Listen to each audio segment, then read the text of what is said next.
Hello শিক্ষার্থীরা, কেমন আছো তোমরা? আশা রাখছি সবাই ভালো আছো। আজকে তোমাদের ঐকিক নিয়ম সমস্যাটা নিয়ে হাজির হয়েছি। সবাই মনোযোগ সহকারে ক্লাসটা দেখবে।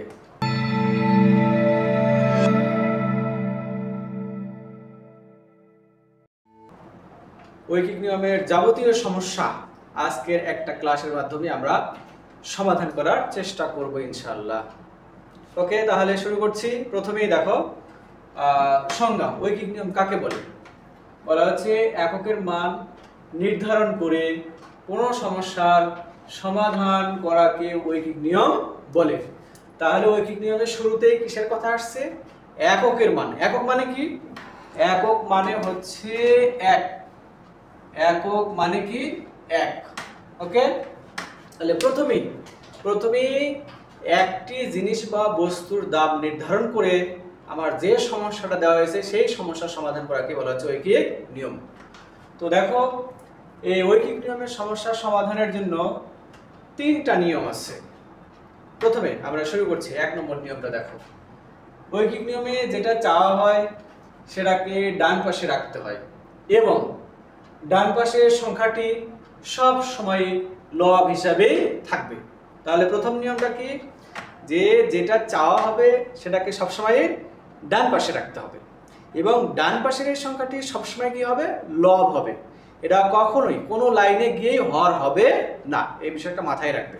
আচ্ছা, 2 নম্বর নিয়ম দেখো, দ্বিতীয় লাইনে অর্থাৎ এককের লাইনে, অর্থাৎ যে লাইনে এক লেখা হয় সেটাকে বলা হচ্ছে দ্বিতীয় লাইনে বা এককের লাইনে সবসময়ই গুণ করতে হয়। কি করতে হয়? গুণ করতে হয়। আচ্ছা, সবসময় গুণ করতে হয় মানে কি? যা আছে সবই কি গুণ? না, এখানে কিছু কথা আছে, কিছু বিষয় ফিক্সড করা আছে যে বিষয়গুলো থাকলে কেবল গুণ করতে হয় আর অন্যান্য সকল ক্ষেত্রে কি ভাগ করতে হয়। তো এটা নিয়ে আমাদের খুব কনফিউশন হয় যে আসলে কোথায় গুণ হবে কোথায় ভাগ হবে। সকল ক্ষেত্রেই ভাগ হয় দ্বিতীয় লাইনে, জাস্ট একটা বিষয় আছে যেখানে দ্বিতীয় লাইনে গুণ হয়, সেটাই আমরা এখানে নিয়ে আসছি। সেটা কি? যে কোনো প্রাণী ভার্সাস সময়।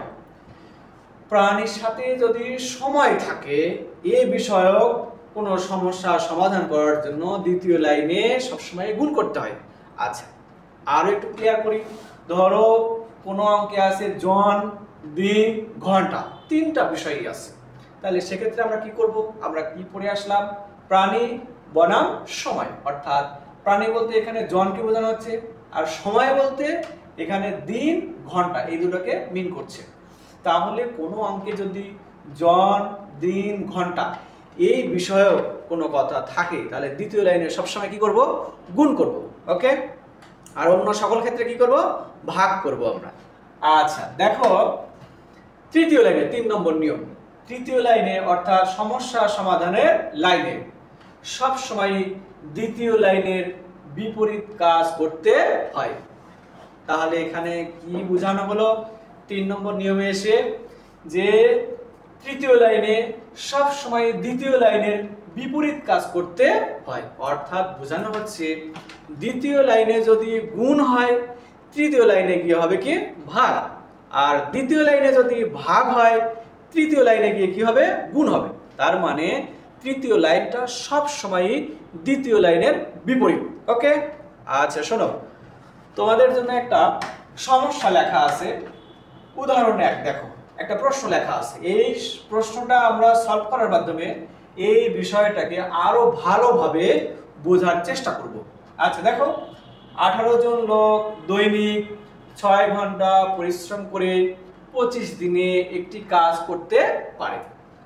তাহলে দৈনিক 9 ঘন্টা কাজ করে 15 দিনে কাজটি শেষ করতে কতজন লোক লাগবে? আচ্ছা, এখানে কি কি বিষয় দেখো আমি বোর্ড করে রাখছি। এখানে আছে জন, এখানে আছে ঘন্টা, এখানে আছে দিন। যে বিষয়টা নিয়ে আজকে আমরা কথা বলছি, যে সমস্যাটা আমাদের প্রায়শই আমরা ভুল করে থাকি এই জায়গায় এসে, আমরা সেই বিষয়টা এখানে তুলে ধরার চেষ্টা করছি। দেখো, তাহলে এখানে প্রশ্নে কি চাওয়া হচ্ছে তোমরা একটু খেয়াল করো। এখানে আসলে কি চাওয়া হচ্ছে? প্রশ্নে লোক চাওয়া হচ্ছে, কতজন লোক। আচ্ছা দেখো, তাহলে শুরুতে আমরা কি দেখছি, 1 নম্বর নিয়মটা ঐকিক নিয়মে যেটা চাওয়া হয় সেটাকে ডান পাশে রাখতে হয়। আচ্ছা, তাহলে আমাদের লোক চাওয়া হচ্ছে, তাহলে এখানে লোক হচ্ছে 18 জন লোক, তাহলে এটাকে ডান পাশে রেখে এই লাইনটাকে আমরা সাজাবো কিভাবে দেখো। আমি এখানে কি লিখলাম, দৈনিক 6 ঘন্টা পরিশ্রম করে 25 দিনে, তাহলে দৈনিক 6 ঘন্টা পরিশ্রম করে 25 দিনে কাজটি শেষ করে কতজন? 18 জন। দেখো জন চাওয়া হয়েছে, জনটাকে ডান পাশে রাখলাম। ওকে, প্রথম নিয়মটা শেষ। দ্বিতীয় নিয়ম দেখো, দ্বিতীয় লাইনে অর্থাৎ এককের লাইনে সবসময় গুণ করতে হয়। কি থাকলে? জন, দিন, ঘন্টা থাকলে কি করতে হয়? গুণ করতে হয়। দেখো অতএব দৈনিক 1 ঘন্টা পরিশ্রম করে 1 দিনে কাজটি শেষ করতে তাহলে কতজন লোক লাগবে? দেখো বিষয়টা, এখানে কি আছে? ঘন্টা, তারপরে কি আছে? দিন, তারপরে কি আছে? জন। তাহলে এই জন, দিন, ঘন্টা এই বিষয় সম্পর্কে আমরা কি জেনে আসছি পরে? দ্বিতীয় লাইনে অর্থাৎ এককের লাইনে বা দ্বিতীয় লাইনে জন, দিন, ঘন্টা সবসময় কি হয়? গুণ হয়। ওকে, তাহলে আমরা গুণ করছি। দেখো 18 গুণ 6 গুণ 25। ওকে, তিনটাই গুণ হলো। কেন? বুঝতে পারছো তো? এই যে জন, দিন, ঘন্টা থাকলে দ্বিতীয় লাইনে সবসময় কি করতে হয়? গুণ করতে হয়, তাই গুণ করলাম। এবার সমস্যা সমাধানের লাইন দেখো, অর্থাৎ তৃতীয় লাইনে। তাহলে এখানে কি বলা ছিল? তৃতীয় লাইনে সবসময় দ্বিতীয় লাইনের বিপরীত কাজ করতে হয়। আচ্ছা, আমাদের দ্বিতীয় লাইনে তিনটায় কি হয়েছে? গুণ হয়েছে। তাহলে তৃতীয় লাইনে এবার কি হবে? ভাগ হবে অবশ্যই। আচ্ছা দেখো, তাহলে সমস্যাটা কি ছিল আমার? আমাকে বলছে যে 9 ঘন্টা কাজ করে 15 দিনে কাজটি শেষ করতে কতজন লোক লাগবে। এটা হচ্ছে আমার সমস্যা সমাধানের লাইন বা তৃতীয় লাইন। এটাকে আমি শুরু করছি এইভাবে, অতএব 9 ঘন্টা কাজ করে 15 দিনে কাজটি শেষ করে। আচ্ছা, আগে আমরা দ্বিতীয় লাইনে যেটা দেওয়া আছে সেটা আগে লিখে নেব। কি দেওয়া ছিল? 18 গুণ 6 গুণ 25।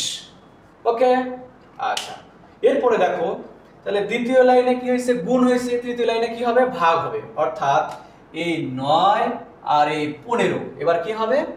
ভাগ হবে। গুণ 9 গুণ 15। ওকে, এখন কাটাকাটি করলে আমাদের এই সমস্যাটা সমাধান বের হয়ে আসবে। 9 দিয়ে 18 কে কাটলাম, 9 দুগুণে 18। 5 দিয়ে কাটি, 5 দিয়ে 25 কে কাটলে 5 5 এ 25। 5 দিয়ে 15 কে কাটলে 3 5 এ 15। এবার 3 দিয়ে আমরা 6 কে কাটি, 3 দুগুণে 6। তাহলে আমাদের কি থাকলো এখানে? 5 গুণ 2 গুণ 2, 5 দুগুণে 10, 10 দুগুণে 20 জন লোক লাগবে। অর্থাৎ আমাদের এই সমস্যাটার উত্তর আমরা পেয়ে গেছি 20 জন।